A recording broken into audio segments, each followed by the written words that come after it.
Canada visa refusals के बाद क्या करना है, ये तो मैं आपको काफी वीडियो में ऑलरेडी बता चुका हूँ कि क्या क्या आपको चेंजेस करने होते हैं ताकि आपका दोबारा वीजा रिफ्यूज ना हो। बट काफी लोगों ने मुझे एक्चुअली पिंग किया था कि उन्होंने अभी वीजा अपना सितंबर इनटेक का फाइल लॉन्च करनी है, तो क्या क्या की फैक्टर्स माइंड में रखने चाहिए ताकि उनके वीजा रिफ्यूजल्स ना हो बट फर्स्ट अटेम्प्ट में ही आपका वीजा अप्रूव हो जाए। तो 5 मेजर रीजंस मैं इस वीडियो में डिस्कस करने वाला हूं, जो 5 मेजर रीजंस होते हैं वीजा रिफ्यूजल के कनाडा के लिए।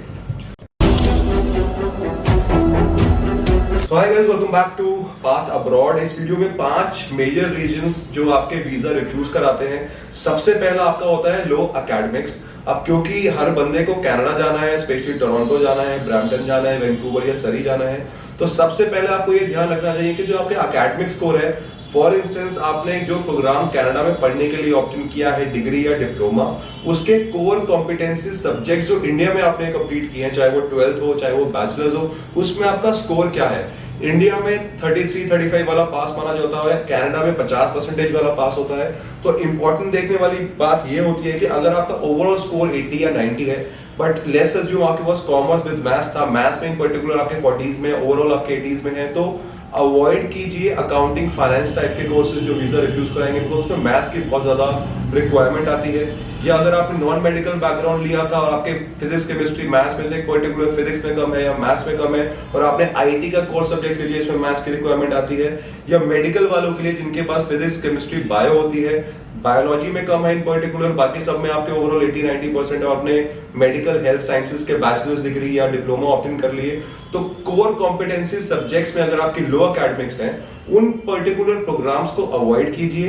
बल्कि जिसमें आपके मार्क्स अच्छे हैं, जैसे किसी का कॉमर्स में बिजनेस स्टडीज अच्छा है या इको अच्छा है, इंग्लिश अच्छा है, तो उससे रिलेटेड सब्जेक्ट्स चूज कीजिए कनाडा में पढ़ने के लिए, ताकि आप वो एसओपी में हाईलाइट कर पाए कि लो एकेडमिक्स के जो सब्जेक्ट्स हैं उनके अलावा आपने कोर सब्जेक्ट्स चूज किए हैं, ताकि आपका वीजा सैंक्शन होने में आसानी रहे। तो दूसरी चीज, लो एकेडमिक के बाद आपकी आती है लो आइल स्कोर। अब काफी लोगों को बेसिकली प्रॉब्लम यह है कि एक में 5.5 है, ओवरऑल 7 बैंड है, तो क्या हम नॉन एसजीएस कैटेगरी में पीटी देके, ड्यूलिंगो देके, टोफल देके वीजा डाल सकते हैं? तो डेफिनेटली कनाडा में हाल फिलहाल में अपने रूल्स थोड़े से आसान किए हैं कि आप ड्यूलिंगो देके, अपना पीटी देके अपना आइल्स अब हटा सकते हैं या फिर अपना बोलिए वीजा डाल सकते हैं।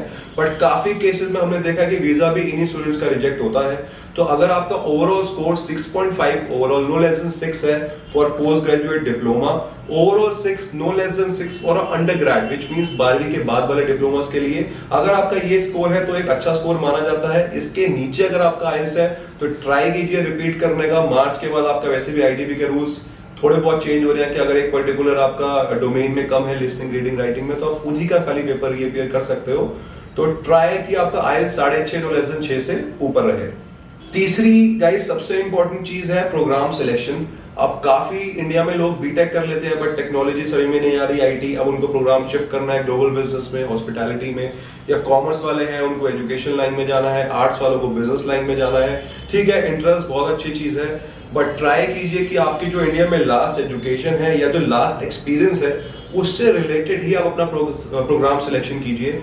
काफी केसेस मैंने देखा है, लोग इंडिया में बीटेक करते हैं, फिर बैंक में जॉब कर रहे होते हैं या किसी बिजनेस डेवलपर की इंडिया में जॉब कर रहे होते हैं 6 महीने साल की, और कहते हैं कि वहां पे उनको ग्लोबल बिजनेस और सप्लाई चेन मैनेजमेंट का कोर्स करना है, उसकी डिमांड बहुत है।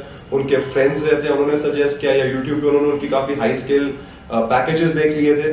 तो इन सबको अवॉइड कीजिए, बिकॉज अगर आपका मिसमैच ऑफ प्रोग्राम होता है तो वीजा रिजेक्शन इस बेस पे आपकी टेक्निकली आती है कि आप 10-15 लाख रुपए लगा के एक ऐसा कोर्स करने जा रहे हैं जो आपने कभी इससे पहले ना पढ़ा है ना एक्सपीरियंस किया है।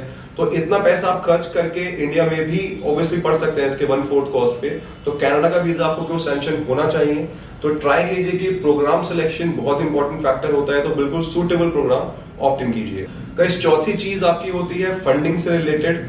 आपको 1 साल की फीस जीआईसी पूरी दिखाने के बाद अगर आपके फंड्स अकाउंट में पुराने हैं 6 महीना या 4 महीना, तो आप अपने फाइनेंशियल्स लगाइए। अगर पुराने फंड्स नहीं बचते उसके बावजूद भी आप अपनी income tax return, CA, net worth certificate, या कई लोगों के एफडीज वगैरह होते हैं, तो जितना भी आप नेटवर्थ अपना दिखा सकते हैं टू प्रूव अ पॉइंट कि आप अपनी सेकेंड ईयर की फीस कहां से लाएंगे, तो वो एक अच्छा फैक्टर जाता है ताकि फाइनेंशियल बैकग्राउंड आपका स्ट्रांग हो जाए। और इसके साथ साथ लास्ट एंड सबसे important is your statement of purpose. As you all know, statement of purpose बहुत इंपॉर्टेंट डॉक्यूमेंट होता है जो क्लाइंट इंफॉर्मेशन टैब के बिल्कुल स्टार्टिंग में चला जाता है। जो जस्टिफाई करता है स्टूडेंट के बैकग्राउंड की तरफ से कि क्यों उनको ये पर्टिकुलर कोर्स कनाडा में ही करना है, इंडिया में नहीं करना, क्यों वो ये कोर्स करके वापस इंडिया आएंगे और कैसे ये कोर्स उनको इंडिया में आके बेनिफिट करेगा।